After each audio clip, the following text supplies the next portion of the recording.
I-95 east of Orlando, a small plane crashing onto the highway and right into a car. And remarkably, the driver and the people on the plane survived this. Here's Victor Oquendo from Florida tonight.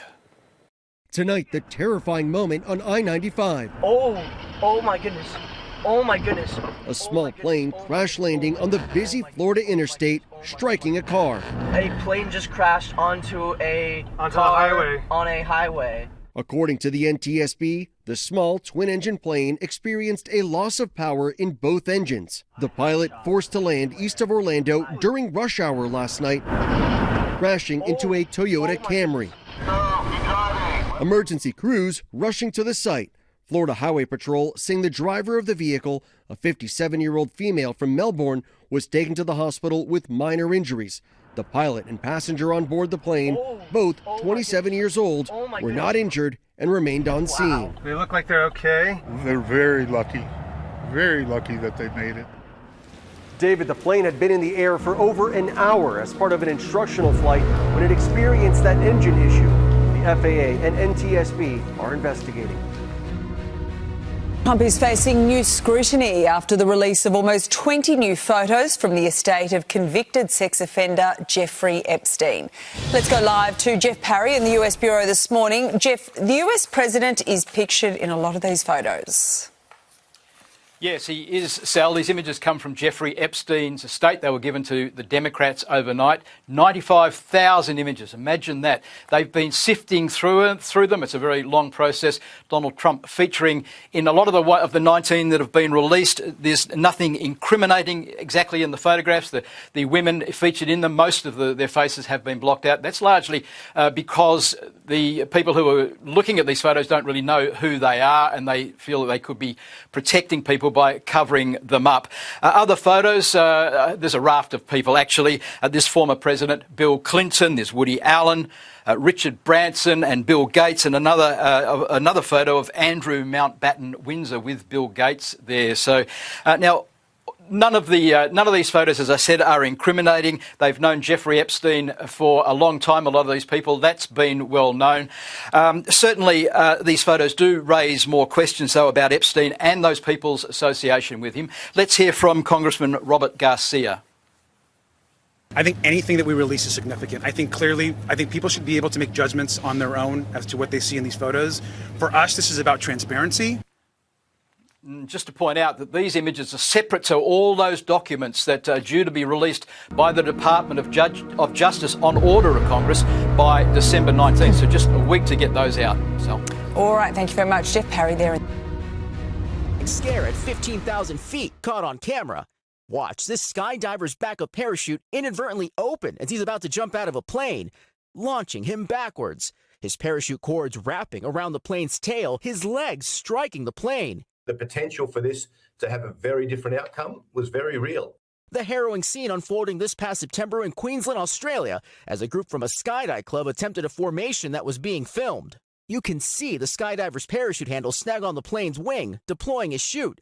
The skydiver knocks into the group's camera operator, sending him into a free fall. He's able to land on the ground safely. How crucial was it for everyone to remain calm under pressure here? Well, most definitely for the parachutist involved. There's a lot of options in front of you. Choosing the right ones is not always as easy as it sounds. Investigators say the skydiver who was stuck managed to grab his hook knife and cut through 11 lines of his backup parachute in 50 seconds.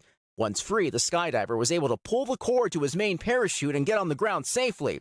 Authorities also credit the pilot who declared a mayday call and successfully landed the plane. It's great to release a report that has an outcome like this. Incredibly, the skydiver only suffered minor injuries to his legs. The camera operator telling NBC News they were able to share a few hugs and drinks after. George Solis, NBC News.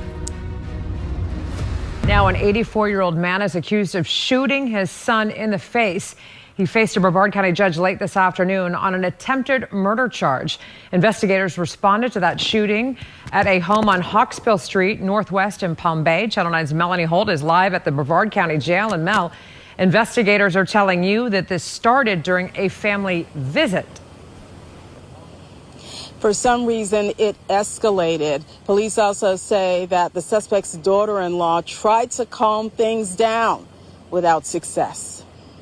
Up until Tuesday, 84-year-old William Nowak was at his Palm Bay home looking after his 85-year-old wife, who's in in-home hospice care, and their disabled daughter. Now he's accused of the attempted murder of his son at the very same residence on Hawksbill Street Northwest. Okay. Can I have your name, please? What is Your name, please? What's your name? What's your name? My name is William James Novak. According to Palm Bay police, Nowak's son and his daughter-in-law were at his home for a visit, something they do every week. But Nowak was upset they didn't visit over the weekend. Investigators say the argument escalated and Nowak told his son, Jeffrey, "Get out of my house or I'm going to shoot you." The suspect's daughter-in-law told police that's exactly what he did. Nowak allegedly walked into a bedroom, picked up a gun, then went to the kitchen where his son was and shot him in the face. The state is concerned. The state is no bond at this point. I'm not sure from what was provided in the 923 or the information or the notes that went along.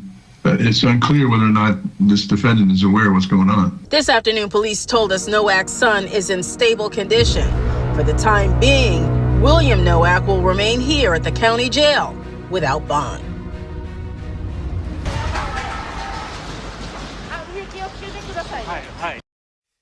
Japan's government is assessing the extent of damage after this 7.5 magnitude earthquake struck North Japan earlier this week.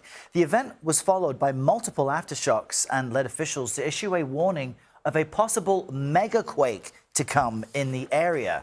Officials stress there's only about a 1% chance of a megaquake, and the warning is just to encourage preparedness. But since there's a lot of chatter and misinformation online right now, since that warning was issued, we want to clear things up. What is a megaquake? And why is Japan at risk?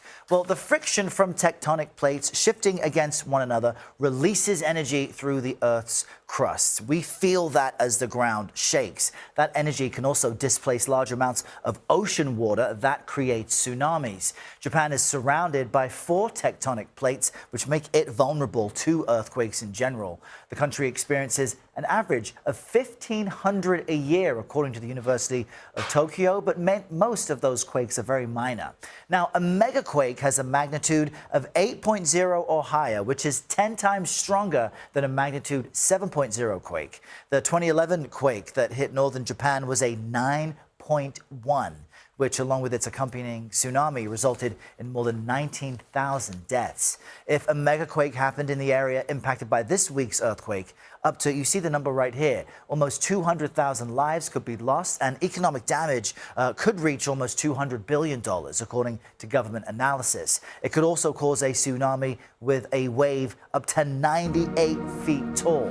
Now, it's important to stress that officials aren't saying a megaquake is imminent, but they are issuing this guidance as a warning. Charcoal and everything. I'm finna fire the grill up, you know what I'm saying? I'm finna get to that. Fool see me on the grill, he pull up on the ATV, he got some beers. We get to chopping it up. He said, "You know what, you're a good man." He invited me inside to his big game trophy room. He got animals, taxidermy stuffed, man. And, you know, I seen something. You know, I saw something. I'm a big dude, but I saw something that was much bigger than me. Stuffed, taxidermy, missing one hand. I seen this. I seen these things on the guys. I'm merching this.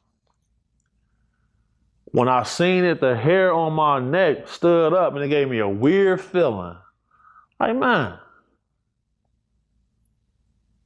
what's this? You feel me? Like, hold on. Like, dude, gigantic, thighs, huge, shoulders wide.